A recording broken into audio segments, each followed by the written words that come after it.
Jacob comes to the end of his rope, right? Jacob's sitting there alone, thinking seriously, crying out to God, deliver me, my brother's going to come and take away everything. What does God do? He attacks him. Right? Does anyone else find this funny? Jacob's left alone, and then God comes and starts wrestling him. It's like, you think God's going to come and like pat him on the back and, it's okay, Jacob. Well, he comes and wrestles him. Read it. This is the solid blessing we need. And a man wrestled with him until the breaking of the day. When the man saw that he did not prevail against Jacob, he touched his hip socket, and Jacob's hip was put out of joint as he wrestled with him. Then he said, let me go, for the day is broken. That's the God-man speaking. Let me go, for the day is broken. But Jacob said, I will not let you go unless you bless me. And he said to him, what is your name? And he said, Jacob. And he said, your name shall no longer be called Jacob, but Israel. For you have striven with God and with men and have prevailed. So God attacks him. Why? Jacob had been wrestling with people his whole life. His name, in a sense, almost means like a wrestler, cheater, wrestler, swindler, right? And so even the Hebrew text is kind of funny in this, because when it says, and a man wrestled with him, it says, and a man Jacobed with him. So Jacob's getting Jacobed by the God-man.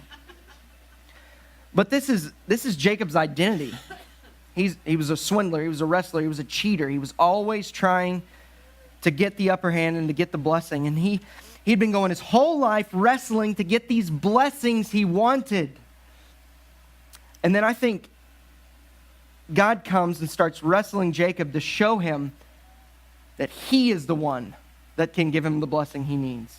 That God is the one Jacob should have been wrestling with, in a sense, that he needs the blessing from God. He's the one he needs. God's the one who can give him identity. God's the one who gives him security. God's the one who gives him the solid blessing. I think that's why God comes and starts wrestling with Jacob. Not just so we're like, oh, that's like a metaphor for prayer. Maybe it is. Maybe. I think it's getting at the heart of the issue. And he's trying to show Jacob that I am the one who can give you the solid blessing you need. So notice this man is wrestling Jacob all night, and then towards the end, it says he just touches his hip and puts it out of joint, right? So it wasn't like the God-man comes and is wrestling him and is like, man, this guy's really good. I mean, it's obvious that at the end he's just like, all right, I'm done doing what I wanted to do with you wrestling, so boop, and then boom, hip goes out of joint. And I think at that moment, Jacob realized this is not a man. Jacob had known that Yahweh, that God had come to Isaac, that God had come to Abraham, that God had come to Noah. He knew those things, but he had never had this personal, really encounter like this. He knew that God had come down and talked with Abraham, talked with these people. And I think in that moment when he realizes this dude's got power, this dude is not a normal dude. He just touched me and I'm all messed up. I think he realizes this is God. This man is God. And if you read at that moment, it's like it changes, A man started wrestling with Jacob all night. And so it's the view that this guy starts wrestling and I'm like, trying to wrestle and keep my ground and defend myself. And then touch the hip, boom. And then you get that Jacob is like, starts holding on to him. Jacob's not defending himself anymore. Jacob's like, I'm not letting go of you. And I think it's because Jacob realized that this is God. God's wrestling with me, showing me he's got the authority, he's got the power, he's got the ability to give me the blessing that I've been trying to achieve my whole life. And Jacob will not let go. He realizes that this God-man is the one that can give me this, and I'm holding on until he gives it to me. Jacob knew that he didn't deserve this. It's not like, I'm not letting go because I deserve this. In his prayer, just in the previous verses, he flat out he says this. He says, I'm not worthy of the least of all the deeds of steadfast love and all the faithfulness that you have shown to your servant. He says, I am not worthy of any of the love, any of the grace that you have shown me. So it's not like he's being assertive saying, I've earned this. Jacob's being assertive with no rights. He's just being assertive, saying, I know you can give it. I know I don't deserve it, but I know you're the one that I've been longing for. I know you're the one who can truly give me that solid blessing that I need. So he will not let go. Then what happens? God blesses him. God's wrestling with him. Jacob holds on, will not let go. Then the God-man blesses him. But we've got to get more specific. What was the blessing, right? What was the blessing that the God-man gave Jacob that Jacob really, really needed? What was this solid blessing? And here it is. It was forgiveness and a new identity. It was forgiveness because, did you notice? He says, what is your name? I mean, did God need to know his name? He knew who he was wrestling with. If God comes down in the form of a man and wrestles with someone, he probably knows who it is, right? So he knows his name, but he says to Jacob, tell me your name. I think this is a form of a confession. Who are you? Tell me who you are. And Jacob says, cheater. That's what his name means. It means swindler. And he just has to fess up and say, that's who I am. My name's Jacob. I'm a cheater. I'm he who takes by the heel. I'm the wrestler trying to swindle everyone. And then what does God do? Your name shall no longer be cheater. Your name shall no longer be Jacob.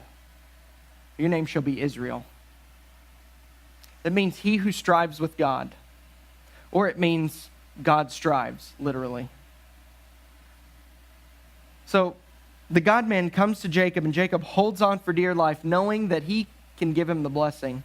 And the blessing is forgiveness. It's like your name's no longer cheater. That's no longer your identity. Your name's Israel. Gives them a new identity, gives them a new name. We see this throughout the Bible, that when God saves someone, he changes their name, like literally, not just changes their identity, like now we have a new identity in Christ. We are saints. We are in Christ. But he just flat out would change someone's name. It was Abram. God saves him, calls him Abraham. It was Sarai. God saves her, calls her Sarah. It was Saul killing Christians. God saves him, names him Paul. It was Cephas. It was Simon, who was a fisherman. God saves him, calls him Peter. We see this all throughout the Bible, and this is just to give us some really vivid imagery that when God blesses you, when God delivers you, when God forgives you of your sin, he gives you a flat-out new identity. You're no longer your mistakes. You're no longer your failures. Your name is no longer cheater, even though it deserves to be. Your name is now, as it was for Jacob, Israel, one who strives with God. He got a new identity. This is the good news of the gospel, that God comes and shows grace. It wasn't that Jacob deserved it or anything like that. But the blessings he'd worked so hard for and lied for, he realized they were sinking. They were built on things that could be taken away at any moment through his failure, through his death. But the blessing that Jacob received freely was a solid blessing. And it was a solid blessing because God just said it. He didn't say, Jacob, if you fill in the blank, then I'll name you Israel. He said, what is your name? Cheater. Not anymore. Your name's Israel. The solid blessing that Jacob was really looking for in all of his stuff, he was looking to find his identity in everything and anything he could get his hands on, even if it meant lying and cheating and stealing. But then God comes and says, the blessing you really need is for me to give you a new name. The blessing you really need is to not be labeled a cheater, a sinner, deceiver anymore. The blessing you need is for me to forgive you and give you this lasting name that can't be taken away by your good or bad works, but it's just your name, your new identity, because God said it was. This is grace. Jacob did nothing to earn this. God just said, no longer Jacob, Israel. See, the truth is for us too, we like I said, we try to find We try to find this identity. We try to find the blessings and things, and you've got to realize it's on sinking sand.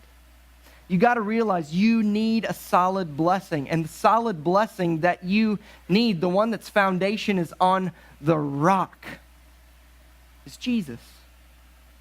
Jesus is the one who takes away your sin by his work on the cross. Jesus is the one who gives you a new identity as saint. We need that solid blessing, something that can't be taken away. I'll put it like this. Your identity, that's the idea of this blessing in this text. Your identity, who you are, how you're defined, it needs to work today and last forever. Some people are thinking, I'm going to do this, or I'm going to do this. And they're looking to those future things, and that'll establish who I am. No. What if you die now? What if you never achieve those things you're looking for? What if you do achieve them, and then like Jacob, you sit down and realize, I could die, and these are all going to be taken away? Your identity needs to work today and last forever. And the only way you can have a new identity is in Jesus. The only way your name can be changed, the only way you can be delivered from the punishment of your sin and receive this new blessing and you're in God's favor is by the grace of Jesus Christ.